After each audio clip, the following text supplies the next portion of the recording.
understand how impossible it is to get the same thought out of over 40 authors spanning 1,500 years? But understand the cohesiveness and understand the how impossible that it should be absolutely perfectly cohesive. This book here is not just one book, it's 66 books. 66 books in this Bible. Not one of them veers off. And not only do you have these 66 books, keep in mind there were over 40 different authors. Over 40 different men penned these scriptures. You have all of these authors, and then on top of that, then you have what? Well, now you have Matthew, you have Mark, you have Luke, you have John, you have Paul writing his, you have Peter writing his, James writing. You see how many authors they are? And all of these men, keep in mind, you have to recognize this. They're writing this down, these different 66 books, but they're spanning 1,500 years. You understand how incredible that is? I can't even have people agree 2 weeks. I don't even agree with myself from 10 years ago. Do you understand how impossible it is to get the same thought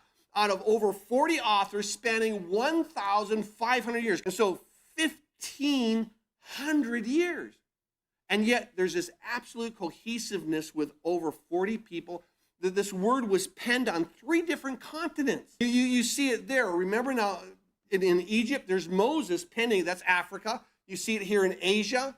And so you recognize that here in Israel and in Babylon, where Daniel writes, all of these things are written down. Well, then you have Turkey. You got Greece. You got Rome. All these things, you're all over the map. And yet all of these different people, through all of this span of time, in all of these different places, have an absolute, pure cohesiveness. Get some duct tape, wrap it around your head, because we're about to explode. Some of these guys were fishermen.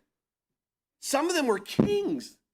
Some were prophets, some were priests, some were even tax collectors. You understand how God wants us to know that it's not just for kings, it's not just for paupers, it's not just for fishermen, it's for what? Everybody. Some of the Bible is written in Hebrew.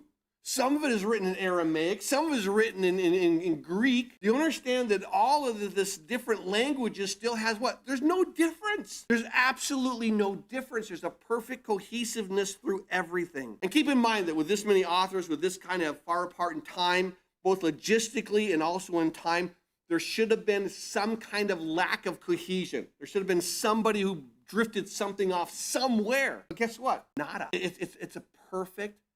Every book agrees with every book.